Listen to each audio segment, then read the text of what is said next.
कहाँ से मिलता है? तो हमें ये मिलता है फ्रॉम द सेडिमेंट्री रॉक्स और the rocks generally under the oceans or under some water bodies. And why do we use it, or where do we use it for? We use it for fueling our cars, rockets, and various other vehicles, and the other products that we get out of the refining of petroleum. We use them for other purposes, जैसे कि LPG वगैरह आप use करते हो for cooking. Okay, so what is petroleum? अब मुझे बताओ petroleum क्या है? Ma'am, it is a liquid mixture having metals. Hydrocarbons and some amount of metals. ठीक है? Yes, ma'am. Okay. Ma'am, 1 minute, ma'am, can you scroll? अच्छा 1 minute. जल्दी जल्दी से नोट करो पावनी, ठीक है?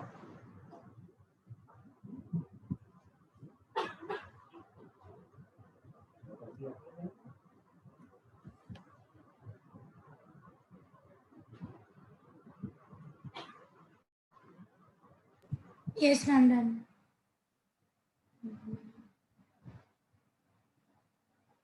ओके ठीक है, तो नेक्स्ट स्लाइड में यू गाइस कैन सी कि वहां पे there is the definition, right? So it consists of hydrocarbons. And what are hydrocarbons?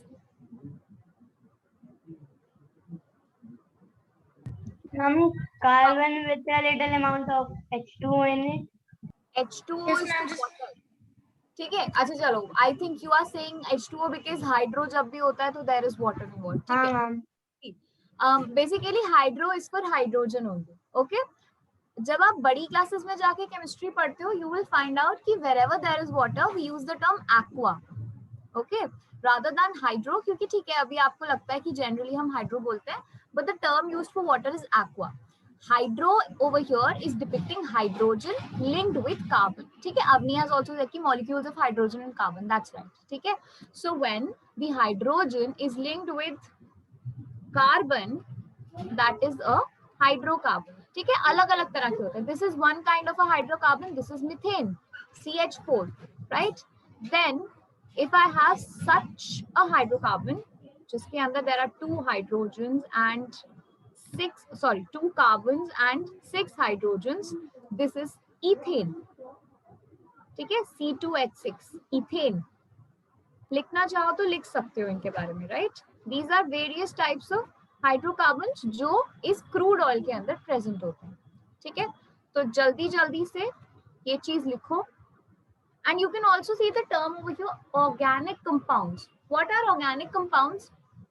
See, basically जब ये हाइड्रोकार्बन्स हम अलग अलग एटम्स के साथ में लिंक कर देते हैं. अगर मैं इसके बीच में एक नाइट्रोजन लगा दूं, एक ऑक्सीजन लगा दूं, तो ये ऑर्गेनिक कंपाउंड बन जाएगा, राइट?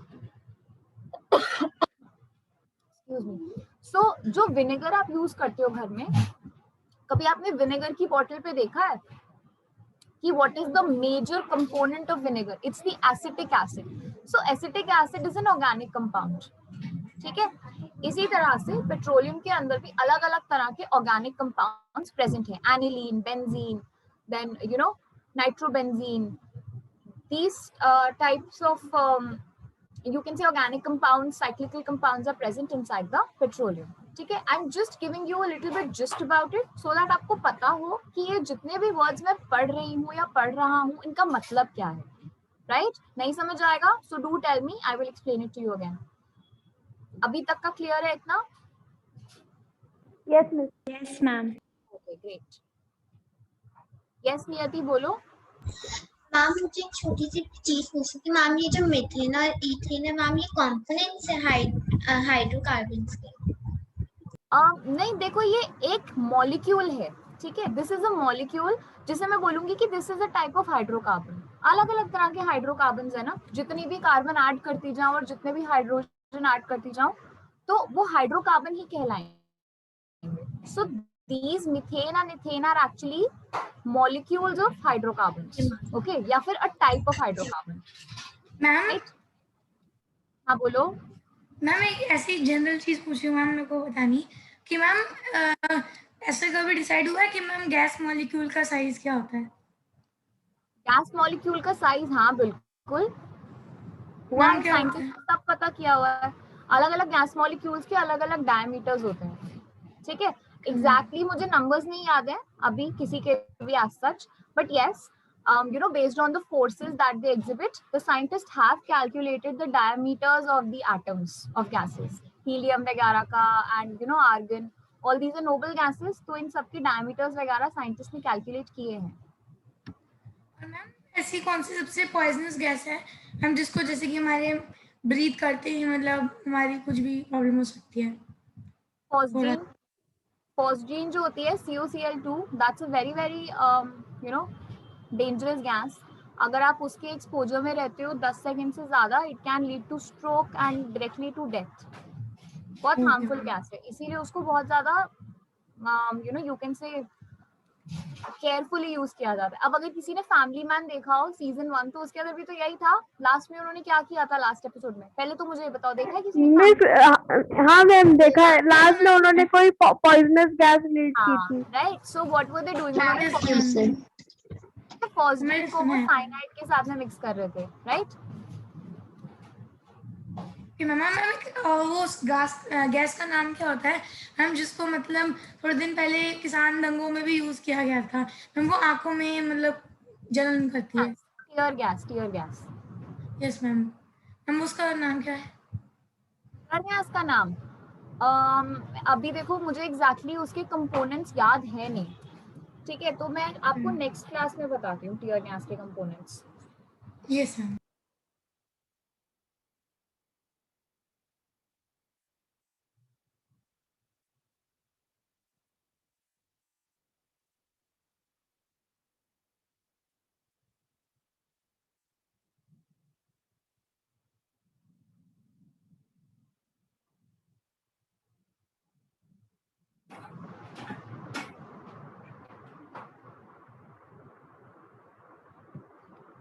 ओके, सो सी एज पर गूगल, जो टीयर गैस है दैट इज अ हाइड्रोकार्बन, उसके अंदर नाइट्रोजन और क्लोरीन जो है वो लिंक्ड होते हैं, ठीक है। So it becomes chlorobenzyl malonitrate, right. अब देखो नाम तो याद रहेगा नहीं, कॉमन नेम याद रखना, that is tear gas, okay. Chlorine is such an atom, अगर आप उसे एक अलग लिंक की तरह यूज करो, it can be a very good thing also. जैसे ब्लीचिंग पाउडर्स वगैरह में क्लोरीन यूज होता है, स्विमिंग पूल्स वगैरह क्लीन करने के लिए भी क्लोरीन यूज किया जाता है। Over there it is not toxic, but when it is being used you know at a place और in a molecule where its position is altered, तो वो टॉक्सिक हो जाएगा। जैसे फॉस्जीन के अंदर क्लोरीन प्रेजेंट है, टीयर गैस के अंदर क्लोरीन प्रेजेंट है, it will have some harmful effects. आगे चले। Yes, ma'am. Okay, now see in this slide there are various hydrocarbons, अलग अलग तरह के आपको हाइड्रोकार्बन्स दिखाए गए हैं। दिस इज मिथेन, ये जो अभी मैंने ऊपर बनाया था, ये इथेन है, ठीक है। This is propane, butane, this is isobutane. Isobutane इसलिए क्योंकि यहाँ पे देखो इस वाले कार्बन को मैंने यहाँ से उठा के क्या किया, यहाँ लगा दिया इसके नीचे, ठीक है, बस उसकी ब्रांचिंग कर दी अलग अलग तरह से। When you go to class 10th, आप इस सब के बारे में पढ़ोगे and that's a very very interesting chapter, बहुत मजा आता है वो चैप्टर पढ़ने में, right. So these are various types of hydrocarbons and these could be found in the crude oil, okay.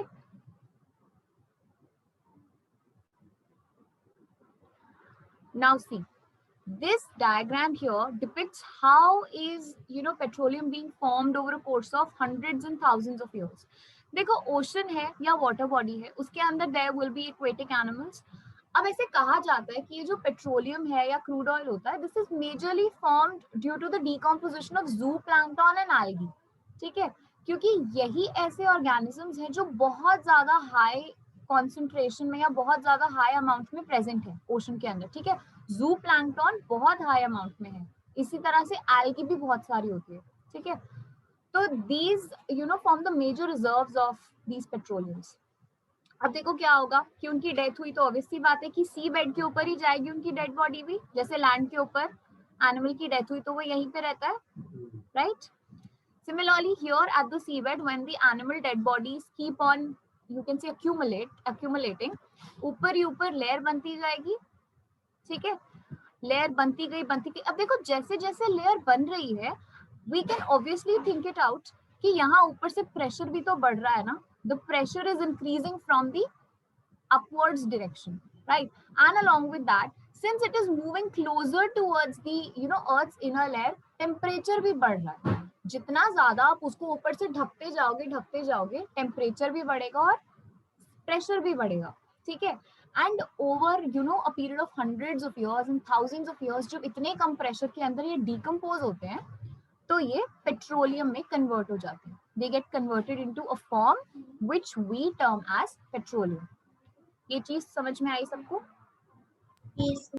Yes, ma'am. Yes, clear everyone? Sachi, is it clear? Yes, ma'am. So can you guys quickly draw this diagram? बहुत easy है और बहुत अच्छा explanation दे रहा है, right? So if you are ever asked to explain the formation of petroleum, ये diagram बनाओ, साथ में important points लिखो, and you will have a perfect answer. ठीक है, जल्दी से बना लो.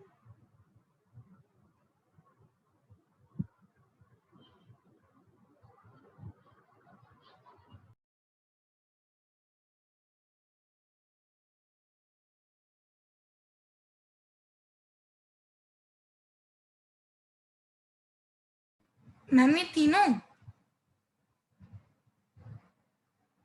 हाँ जी, तीनों. क्योंकि देखो ये तीनों क्या कर रहे हैं, ये एक एक करके दिखा रहे हैं. बीच में एरोज जरूर बनाना, ठीक है.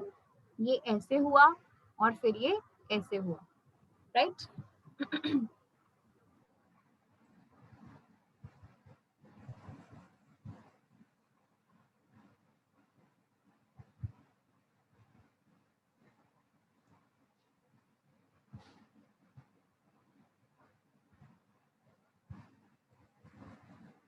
मैम सी हॉर्स बहुत डीप होता है ओशन में.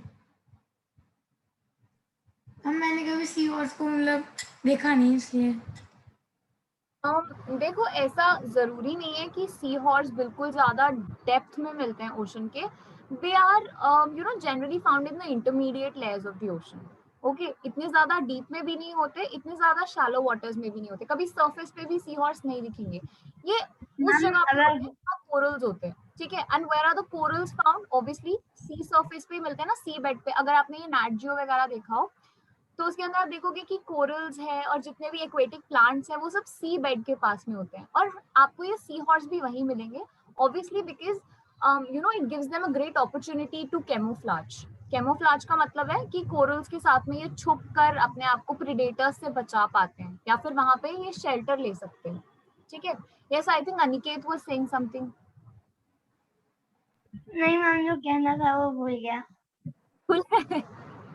ओके, चलो याद आए तो बताना. ओके. Yes ma'am. तो मैम ये रॉक्स इकट्ठी होती रहती है और इनके नीचे गैस बनती है? हाँ जी.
मैम तो ये निकालने के लिए तो बहुत बड़ा गड्ढा खोदना पड़ता होगा।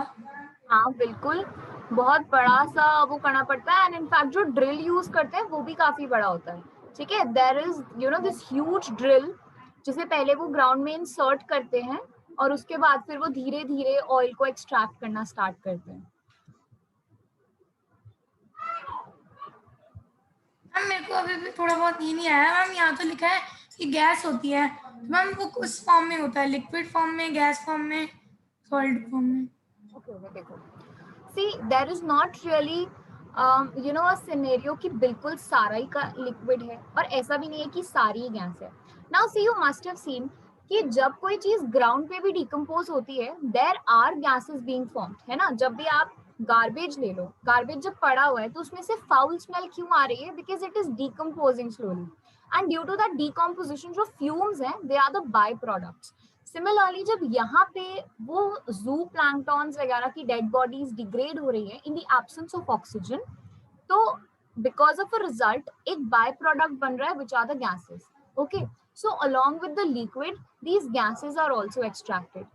ओके, एंड देन सिमिलरली जिस तरह से हम क्रूड ऑयल को रिफाइन कर रहे हैं, आगे उसमें से पेट्रोलियम ले लेते हैं, डीजल ले लेते हैं और लिक्विफाइड पेट्रोलियम गैस बना लेते हैं, इसी तरह से इस गैस को भी अलग अलग तरीके से रिफाइन करके यूज किया जा सकता है। बट कई बार you know generally what happens is कि जो गैस है this is generally you know you can say mixed और fused with the liquid. Okay, ऐसे अलग से ज्यादातर नहीं मिलती।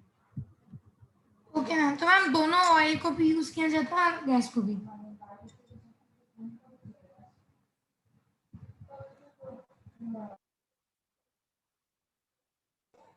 मैम आपकी आवाज नहीं आ रही।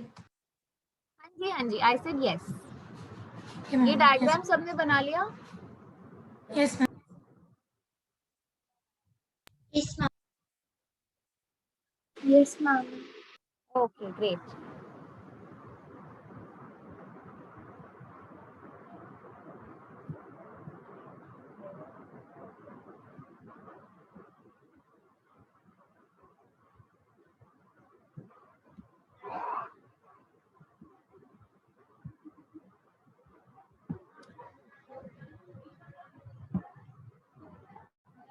ठीक है, this is more of you know a 3D view कि किस तरह से हम एक्सट्रैक्शन कर रहे हैं। इसके ऊपर हम बाद में आएंगे when we come to the topic of extraction. ठीक है, okay, over here usually dash and algae are buried underneath sedimentary rocks होना चाहिए, and subjected to both intense heat and pressure. So which organism is it that I need to Zooplankton. name here? Plankton. ठीक है, next time I want somebody else other than Pavni to answer. She is not the only one जिसे मैं पढ़ा रही हूँ, बाकी सब बच्चे भी जवाब दिया करो। ओके, जल्दी से नोट डाउन कर लो।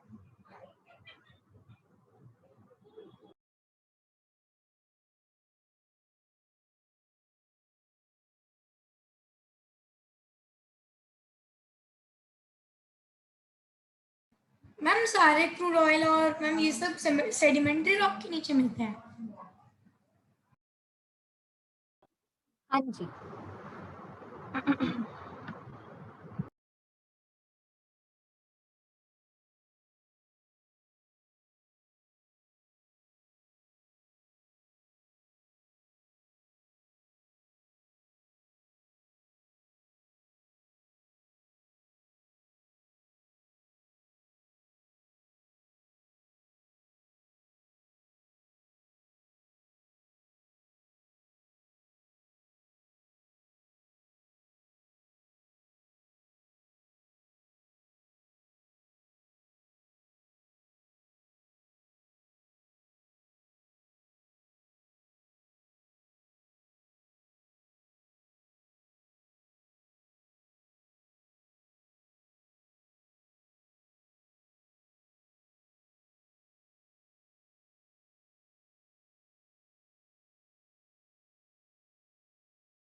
Ma'am, noted.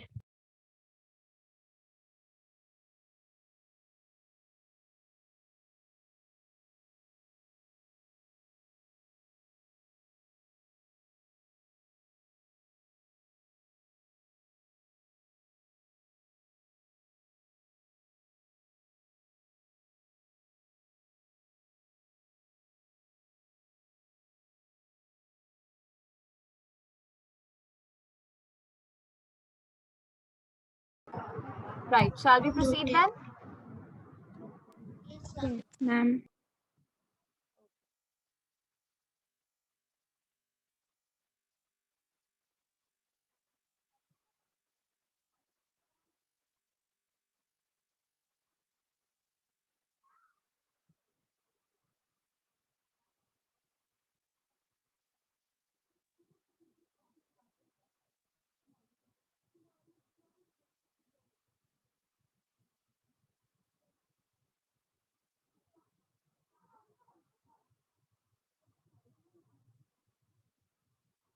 Okay. Now see, let's come on to the further, process that is taking place. अब जैसे जैसे ये रॉक के ऊपर रॉक लेयर बनती जाएगी तो क्या होगा? The heat and pressure is increasing. ठीक है, इसकी वजह से the organic matter will start changing into a you can say a pre-mature or pre-mediate form. ठीक है, pre-mediate means कि जो फॉर्म हम एक्सट्रैक्ट करते हैं उससे पहले what was the first ever form that was created, so that is known as केरोजन.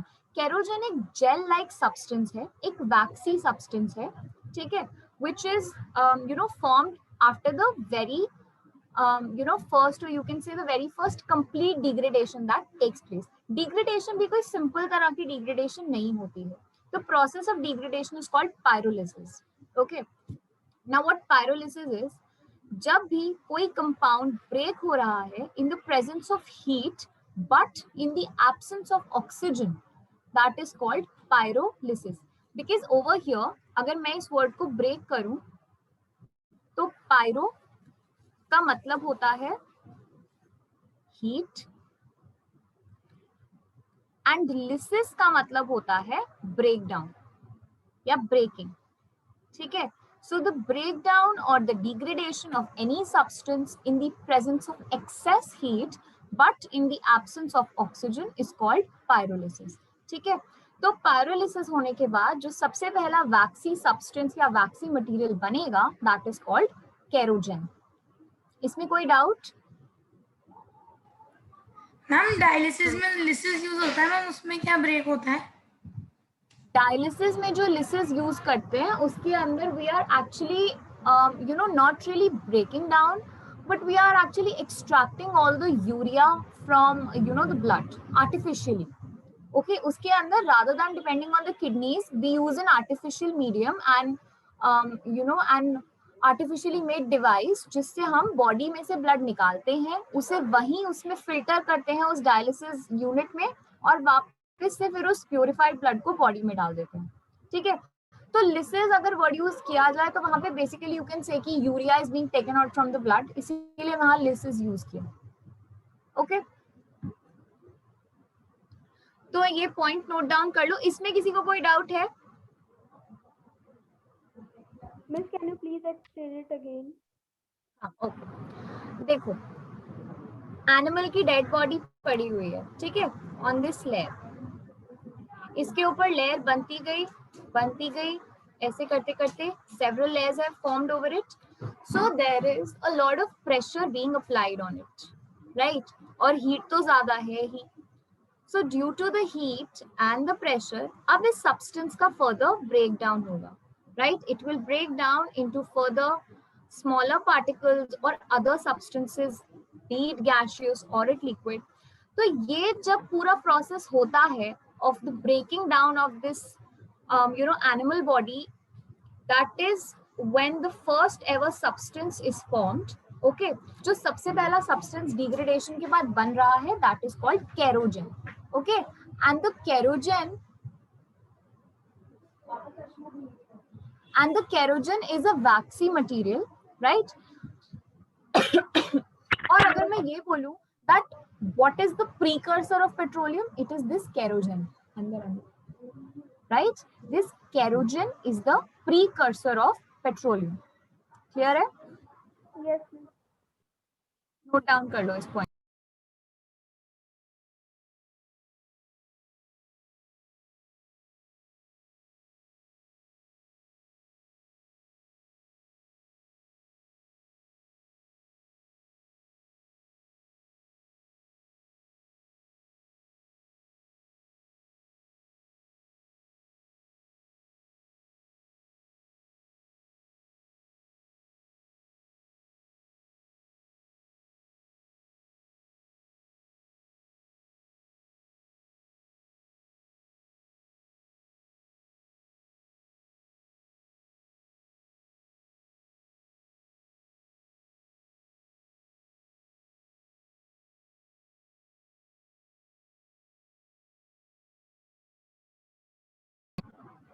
Noted, everyone?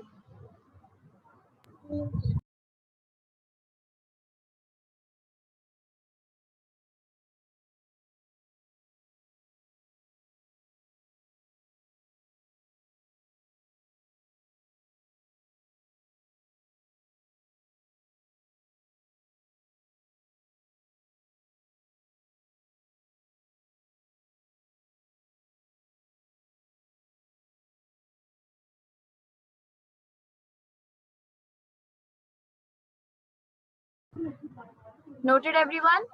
चले आगे? Ma'am noted. Ma'am 30 second. हाँ हाँ बोलो. Somebody was saying something. Do you want me to wait? Ma'am ये saying to count 30 seconds. हाँ Pavni, what are you saying?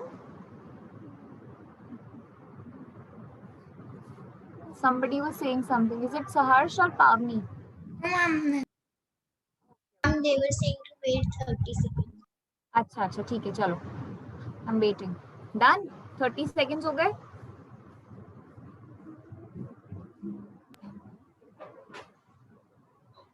Okay ma'am 10, 20, 30.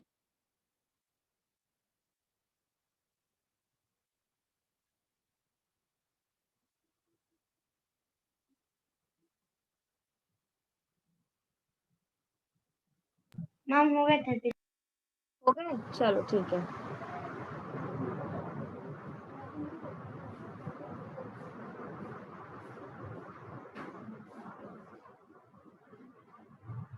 ठीक है. अब देखो एक दो पॉइंट्स हैं which I want you people to add.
Ma'am, you are on mute.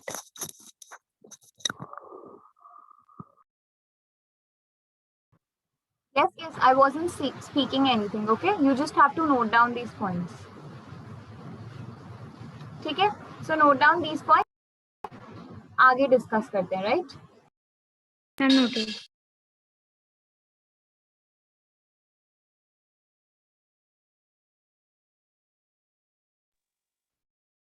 Miss, for kerosene, we can also write that it is the precursor of petroleum.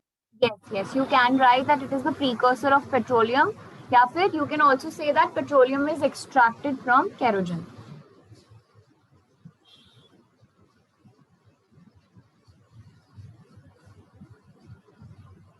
ठीक है? अब देखो, based on the density, I hope everyone knows what density is, right? Density is basically a measure of the mass and the volume of a substance. So if mass anything, upon volume. right, so if anything is very very viscous, it is thick, uski density zyada hogi. If a thing is very thin and it is less viscous and it is also light, तो उसकी density कम होगी. ठीक है? तो crude oil जिसकी density लो है हम उसे लाइट बोलते हैं, और जिस क्रूड ऑयल की डेंसिटी ज्यादा होती है हम उसे हेवी बोलते हैं. ठीक है? 1 second.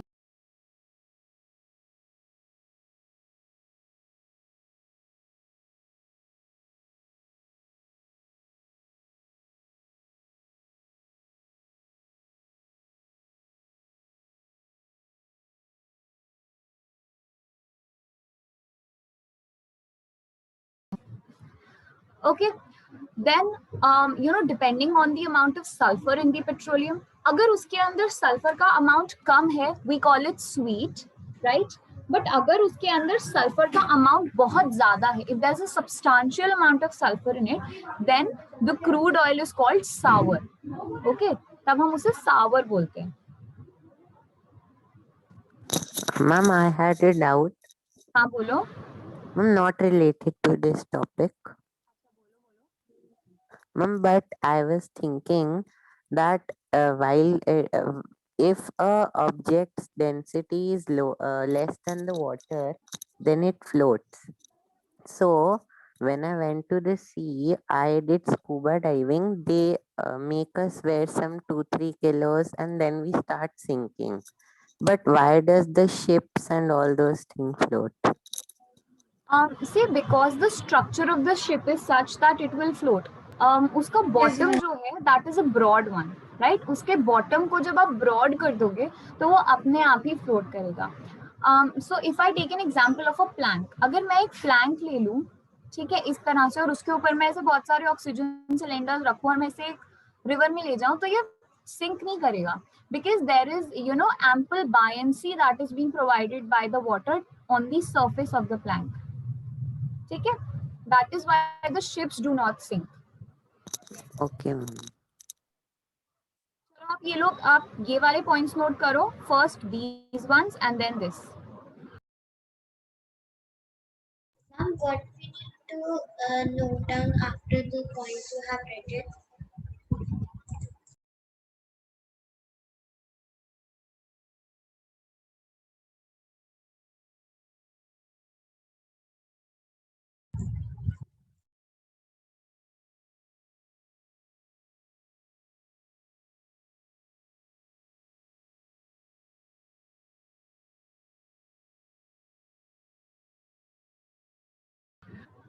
हाँ जी बोलो. Somebody was saying something. I think. Ma'am, I was asking that which points we need to note down after you have written the points. Whatever I've written after this, you have to write these ones. Okay, ma'am.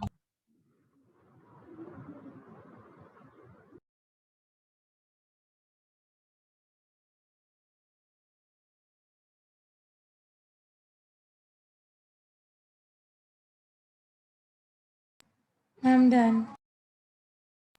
Ma'am, what is the use of ceramic? Yes, what are you saying, Pavni? Ma'am, ceramic किस चीजों में use होता है? Ceramic. Yes, ma'am. वो metal है ना? Ceramic is not a metal. Ceramic is basically, made out of various you can से these molecules, ठीक है।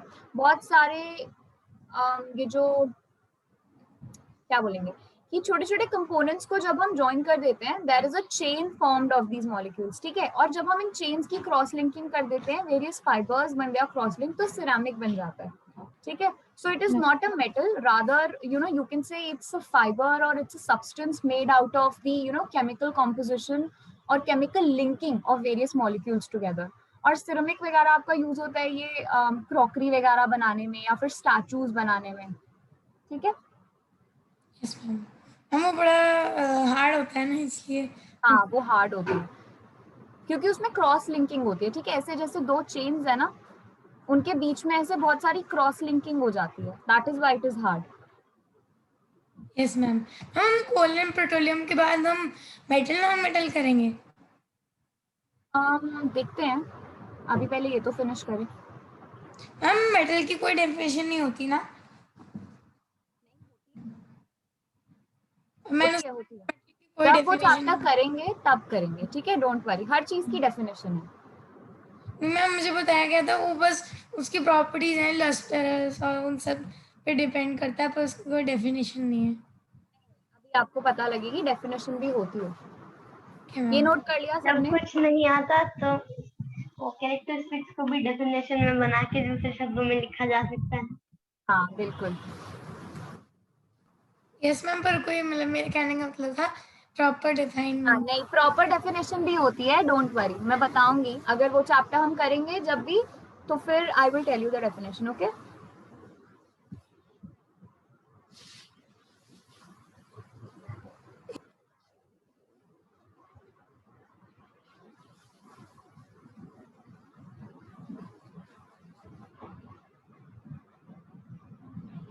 ओके, आगे चले।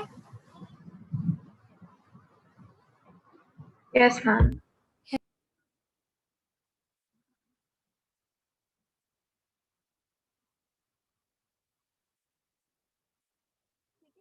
नाउ सी, इस लैंड के ऊपर एडविन ड्रेक ने ऑयल जो है अगस्त 27, 1859 में वो किया था, स्ट्रक किया था, and this is where you know the petroleum industry started flourishing from, right?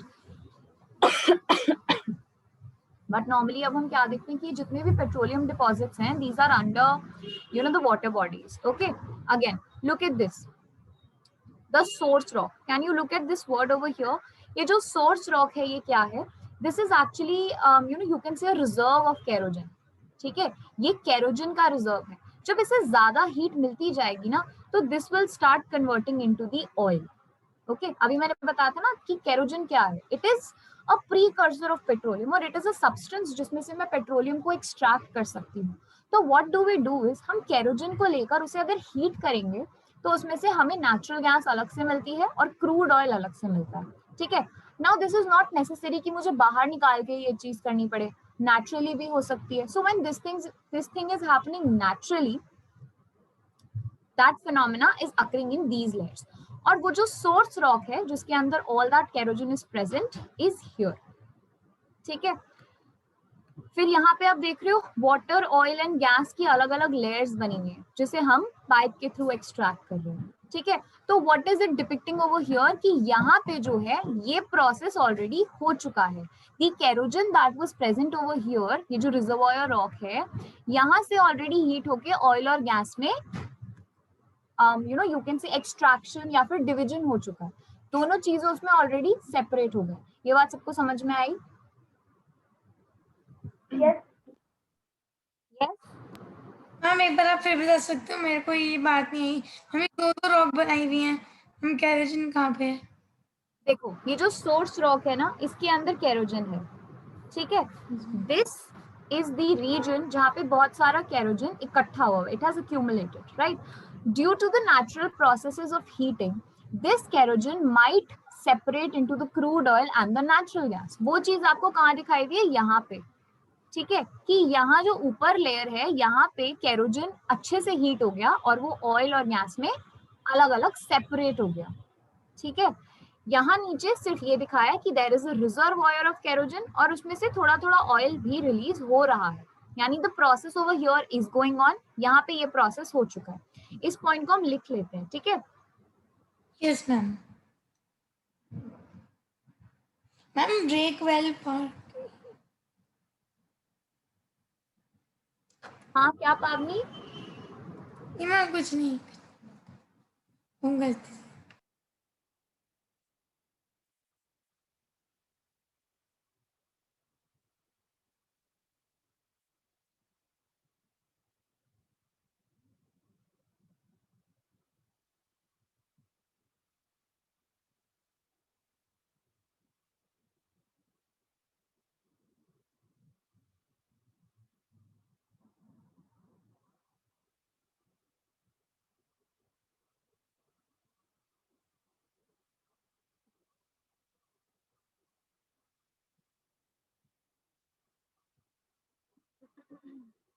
Ma'am ज्यादातर चीजें अमेरिका से डिस्कवर हुई।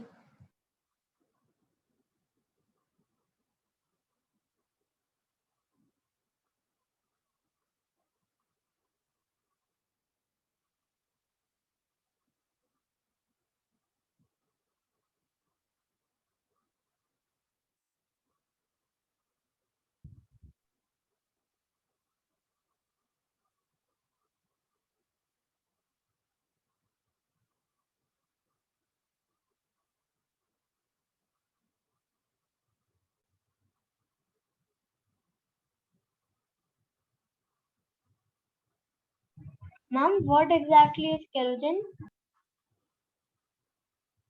क्या किसने किसने पूछा ये क्वेश्चन? मैम मैंने।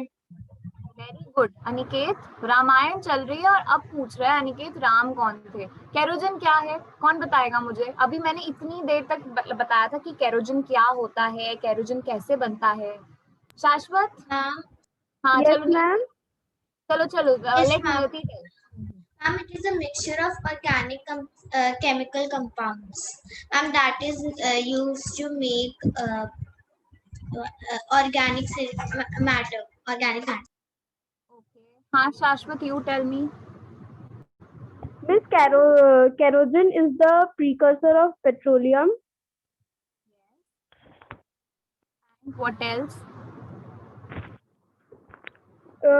Miss, with more heat, it will turn into hydrocarbons.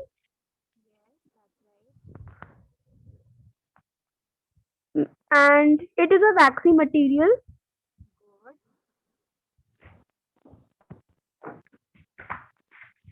चलो ठीक है, मैं बताती हूँ। देखो जो केरोजन है, जितना भी ऑर्गेनिक मैटर डिकम्पोज हुआ, इकट्ठा हो के डिग्रेड हुआ, तो after degradation the very first form that is produced is called the kerogen. ये एक वैक्सी मटेरियल है जिसके अंदर सारे हाइड्रोकार्बन्स प्रेजेंट है, लो डेंसिटी वाले भी, हाई डेंसिटी वाले भी, ठीक है?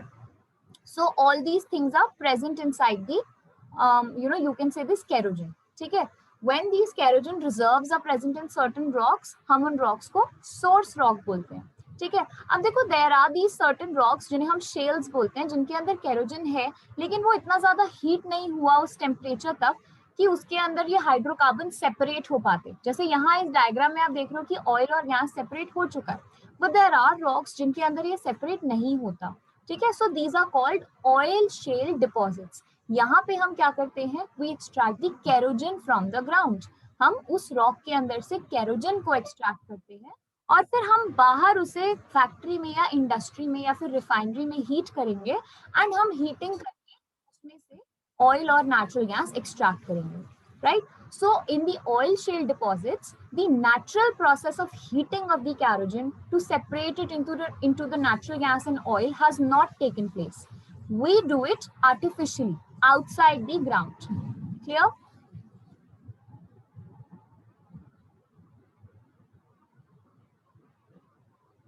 Yes, miss.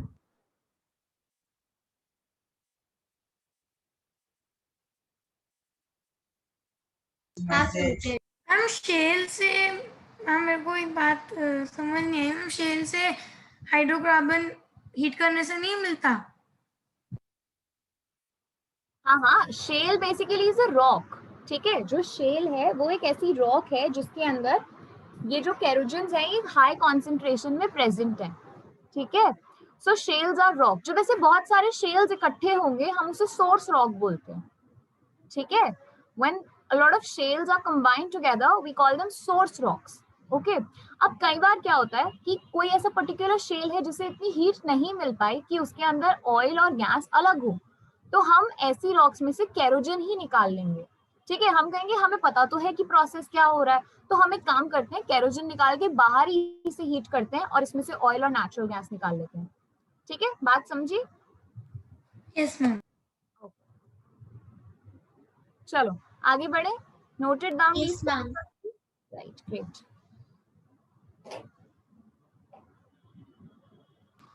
Done, great great. चलो आगे चलते हैं.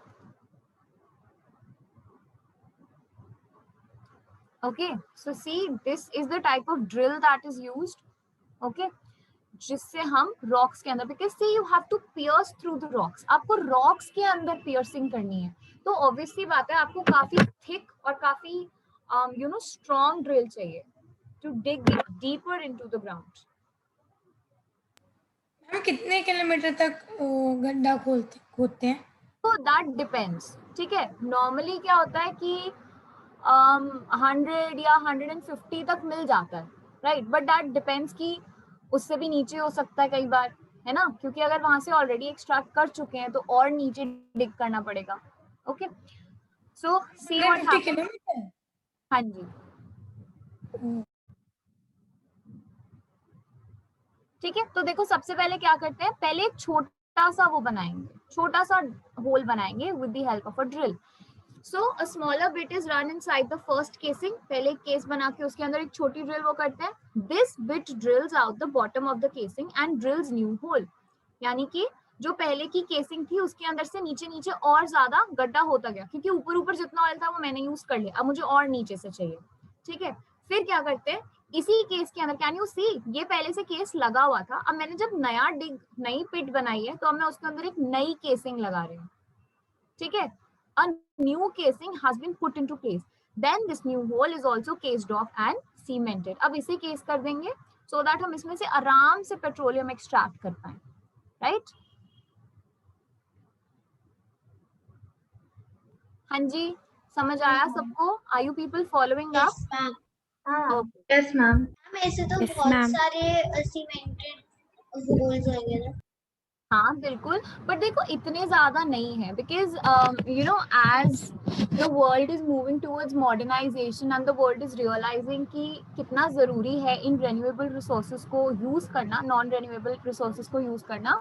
तो अलग अलग कंट्रीज की governments are now coming together to preserve these natural you can say reserves. ठीक है, तो इसीलिए कुछ कुछ रीजन्स हर कंट्री को अलॉटेड हैं उनकी ऑयल ड्रिलिंग के लिए, उससे आगे पीछे वो नहीं जा सकते. And you have also seen कि इतना ज्यादा फिर वॉर लाइक सिचुएशन क्रिएट हो जाती है. ठीक है, जैसे इंडिया का भी रह चुका है इंटरनेशनल वाटर्स में ऑयल ड्रिलिंग के चक्कर में. तो now the countries have come together, बहुत सारे कन्वेंशंस होते हैं जिसमें the countries come together and discuss कि नहीं, हमें इतने ही रीजन में अपने आप को कन्फाइन करके रखना होगा, क्योंकि जितना ज्यादा फिर करेंगे उतना ही हम जल्दी जल्दी फिर उससे एग्जॉस्ट भी कर देंगे, right? Okay, ma'am. So you guys can make this diagram quickly. Okay, मेरा pen, oh god my stylus just disappeared. Okay, इसको आप draw कर लो, right? And write these points also along with it so that you understand. ठीक है, जल्दी से draw करो और फिर आगे का हम next session में करेंगे.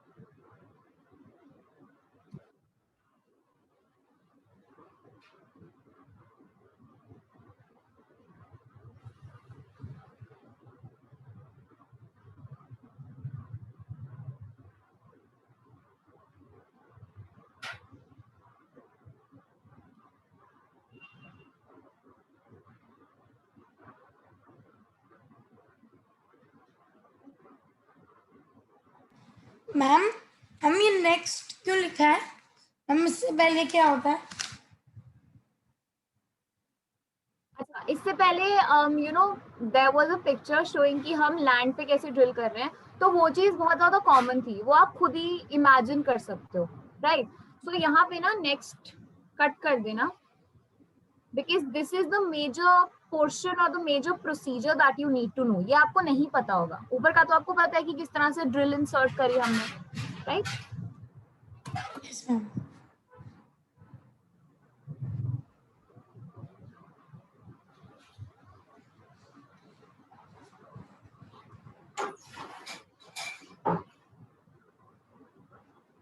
Ma'am, noted. Okay, great. So has everybody noted? Shall I stop sharing my screen then? No ma'am 1 minute। Ma'am just a minute. अच्छा, तो ठीक है, ठीक है।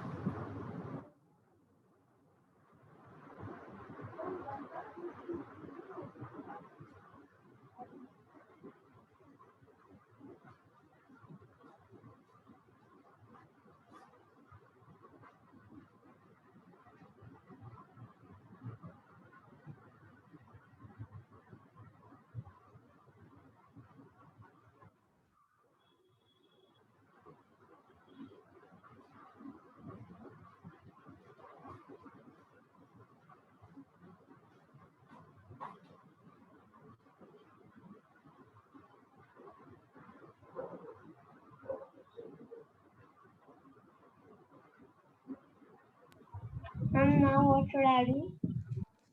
Ma'am done. Done. Okay. So has everybody noted? Sachi, did you note down? Saharsh? Yes ma'am. Chalo. So let's meet in the next session then. Good night, everyone. Thank you, Miss. Bye. Bye. Thank you ma'am. Bye. Bye. Thank you ma'am. Bye ma'am. Thank you, ma'am. Thank you ma'am. Thank Thank you, ma'am. Bye, ma'am. Okay. Bye bye, everyone.